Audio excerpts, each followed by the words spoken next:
सकाळी पानसरीच्या शाळेत आलतो. आम्हाला सोमवारी आम्हाला व्हेरिफिकेशनसाठी बोलवलं, डॉक्युमेंट व्हेरिफिकेशनसाठी. सोमवारी आम्हाला त्यांनी टोकनही दिलं. सकाळी आम्ही 4 वाजल्यापासून इथं थांबलोय नंबरला लिस्टनुसार. आता 200 ते 250 300 पर्यंत लोक आले, पण ते जे अधिकारी व्हेरिफिकेशनला आलते ते येऊन लगेच पळून गेले. महाग एकदा लोकसंख्या बघा किती, आपण किती लोक आले ते सगळे फक्त व्हेरिफिकेशनला थांबले.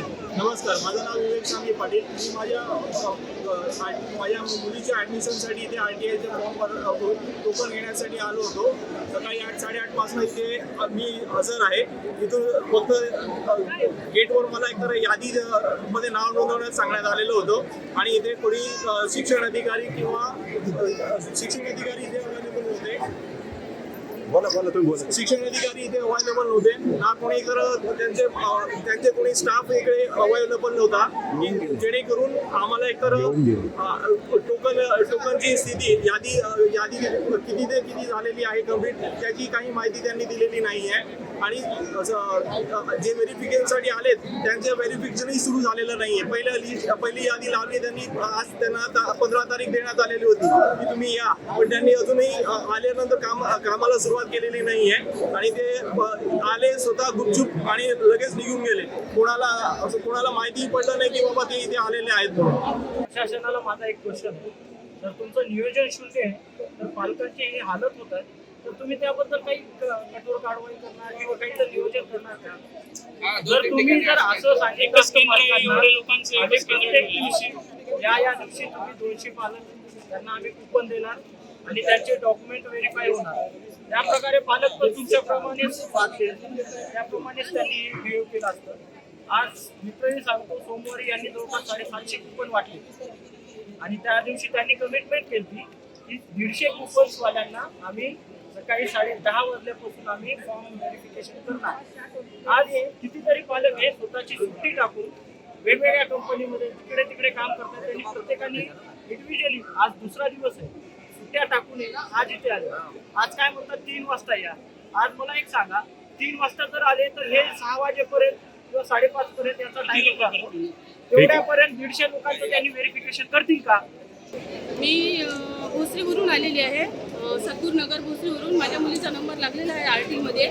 पण आता आम्ही सकाळी 5 वाजतापासून माझी मैत्रीण आणि मी इथं आलेली आहे. पण नेमकं काय झालं, आम्ही सकाळपासून इथं येऊन पण आता इथं अधिकारी येऊन परत गेले, पण ते काही याची दक्षता घेत नाही आहे. आणि आता आम्ही काय करायचं ते त्यासाठी म्हणून माझं असं म्हणणं आहे का सूर्यवंशी सरांनी याची दखल घ्यावी. मग तुम्ही हे RTचे फॉर्म काढलेत, मग याच्यावर तुम्ही काहीतरी कामकाज करा ना, त्याच्यावर तुमचं मत सांगा, त्याच्यावर तुम्ही याच्यावर काहीतरी कारवाई करा. मग तुम्ही RTचे फॉर्म करून असे सगळ्या लोकांना इथं तात्काळ ठेवत आहे. उन्हातानाचे लोक सगळे लहान मुलं, त्यांची छोटी छोटी मुलं घेऊन आले. आम्ही आमचं कंपनीचं कामकाज सोडून इथं मुलांच्या भवितव्यासाठी इथं उभं आहे. मग तुम्ही करत काय आहात, मला याचं उत्तर द्या. आणि तुम्ही खरोखर जर हे सोशल मीडियावर बघत असाल या शाळेमध्ये काय चालू आहे त्याच्यावर तुम्ही काहीतरी कारवाई करा सर.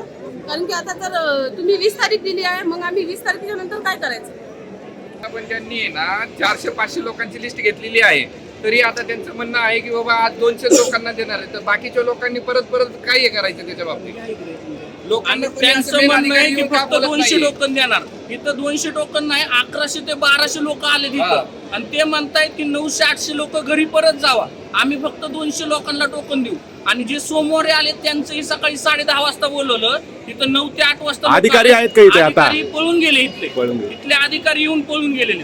आतापर्यंत कुठलेही अधिकारी येऊन असं कोणी सांगितलं नाही की अधिकाऱ्यांनी जे येते ते सिक्युरिटी किंवा हे सांगत आहे, बाकी अधिकारी कोणीही बोललेलं नाहीये. 20 तारखेपर्यंत मुदत दिलेली होती त्यांनी, 20 तारखेपर्यंत मुदत दिलेली होती. शनिवार रविवार सुट्टी होती. 2 दिवस सुट्टी असतानाही सोमवारी लोकांना कुपन दिले, काही लोकांना 200 लोकांना कुपन दिले. नंतर त्यांनी म्हटले की तारखा दिल्या, त्या तारखेला या. आज लोकांनी 15 तारीख दिली होती, 15 तारखेला लोक आले व्हेरिफिकेशनला, तरी साहेब लोक पडून जात आहे.